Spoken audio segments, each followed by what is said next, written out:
Assalamualaikum warahmatullahi wabarakatuh. Jumpa lagi dengan media perkebunan yang selalu menampilkan informasi seputar perkebunan, baik teknis maupun non-teknis. Juga industri yang berkaitan dari hulu hingga ke hilir, serta informasi-informasi yang terkait kebijakan pemerintah yang menyentuh sektor perkebunan. Tapi sebelumnya kita sama-sama berdoa agar kita tetap dalam keadaan sehat selalu dan diberikan lindungan oleh Allah Subhanahu wa taala serta kemurahan rezeki yang halal dan barokah dalam hidup ini. Amin amin amin ya rabbal alamin.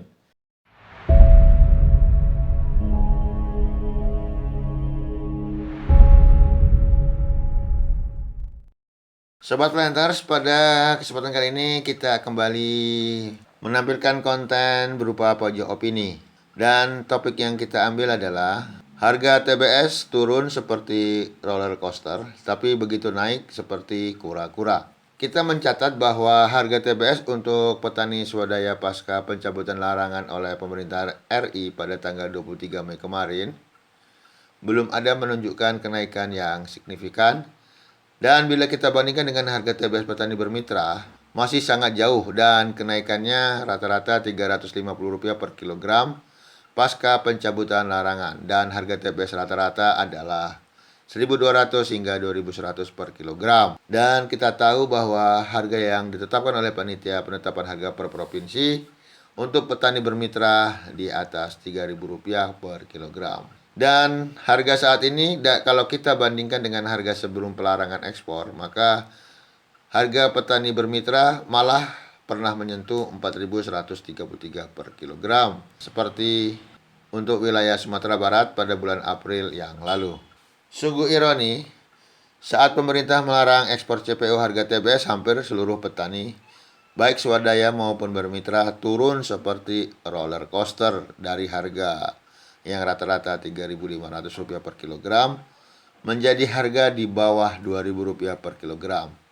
Tetapi saat keran ekspor dibuka kembali, harga TBS itu naiknya seperti kura-kura, sangat lamban dan dengan bermacam-macam dalih dan alasan.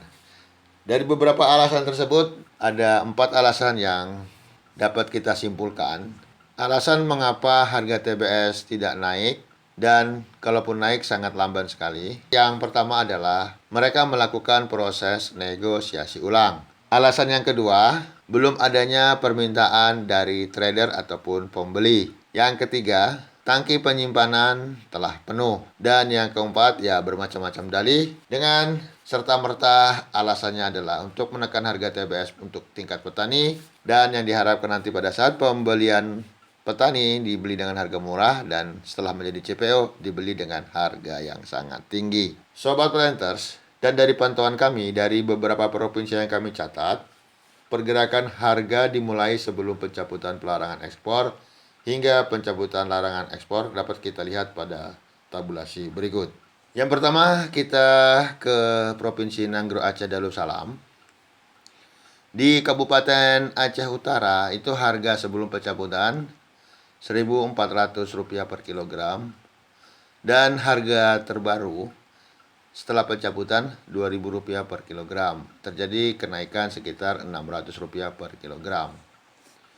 Kemudian untuk Provinsi Sumatera Utara, di Kabupaten Labuhan Batu Utara, harga sebelum pencabutan itu Rp1.700 per kilogram, dan harga setelah pencabutan larangan ekspor menjadi Rp1.900 per kilogram atau terjadi kenaikan Rp200 per kilogram.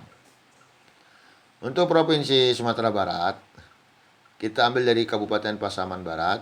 Harga lama sebelum pencabutan larangan ekspor Rp1.200 per kilogram, dan harga baru setelah pencabutan larangan menjadi Rp1.700 per kilogram atau terjadi kenaikan Rp500 per kilogram. Selanjutnya kita beralih ke Provinsi Riau. Kita ke Kabupaten Rokan Hulu. Harga sebelum pencabutan Rp1.600 per kilogram, dan harga setelah pencabutan larangan ekspor menjadi Rp1.860 per kilogram atau terjadi kenaikan Rp260 per kilogram. Kemudian di Provinsi Jambi, di Kabupaten Tanjung Jabung Barat, harga sebelum pencabutan Rp2.100 per kilogram, dan harga baru setelah pencabutan menjadi Rp2.210 per kilogram atau terjadi kenaikan sebesar Rp110 per kilogram. Untuk Sumatera Selatan, dari Kabupaten Musi Banyuasin, harga lama sebelum pencabutan itu Rp1.000 per kilogram dan setelah pencabutan harganya menjadi Rp1.600 per kilogram atau ada kenaikan sebesar Rp600 per kilogram. Kemudian untuk Provinsi Bengkulu, untuk Kabupaten Mukomuko, harga sebelum pencabutan larangan Rp1.400 per kilogram dan harga baru setelah pencabutan larangan ekspor menjadi Rp1.740 per kilogram atau terjadi kenaikan Rp340 per kilogram. Untuk Kabupaten Sanggau di Provinsi Kalimantan Barat, harga lama sebelum pencabutan Rp1.700 per kilogram dan harga baru setelah pencabutan Rp2.100 per kilogram atau terjadi kenaikan Rp400 per kilogram. Untuk Provinsi Kalimantan Timur, di Kabupaten Pasir, harga lama sebelum pencabutan larangan ekspor tercatat Rp1.400 per kilogram dan harga baru setelah pencabutan larangan ekspor Rp1.700 per kilogram atau terjadi kenaikan Rp300 per kilogram. Untuk Kalimantan Tengah, di Kabupaten Seruyan, harga lama sebelum pencabutan larangan ekspor Rp1.350 per kilogram dan harga baru setelah pencabutan larangan ekspor menjadi Rp1.700 per kilogram atau terjadi kenaikan Rp350 per kilogram. Dan yang kita amati untuk Provinsi Sulawesi Barat, di Kabupaten Mamuju Tengah, harga lama tercatat Rp1.600 per kilogram dan harga baru setelah pencabutan larangan ekspor menjadi Rp1.780 per kilogram atau terjadi kenaikan Rp180 per kilogram. Sobat Planters, kenaikan harga TBS untuk petani tidak serta-merta naik seperti apa yang diharapkan. Padahal untuk dasar penentuan harga TBS, salah satunya adalah harga di tingkat dunia. Padahal kita ketahui seperti yang sering saya update di channel kita ini, untuk harga CPO di tingkat dunia itu tidak terjadi penurunan harga yang tinggi. Walaupun terjadi penurunan maupun kenaikannya cukup tipis dan rata-rata untuk harga CPO pada tanggal 1 Juni ini sebesar 1.750 US dollar per ton. Dan kita bandingkan dengan harga tanggal 31 Mei kemarin, yakni sebesar 1.770 US dollar per ton atau terjadi penurunan sebesar 20 US dollar per ton. Jadi harganya masih di angka 1.750 US dollar per ton. Jadi harga CPO sebagai dasar penetapan harga TBS masih pada harga yang cukup tinggi. Jadi sebenarnya di manakah letak kesalahan kenapa harga TBS tidak serta-merta naik walaupun keran ekspor telah dibuka, dan ada 4 alasan tadi yang kita sampaikan di depan.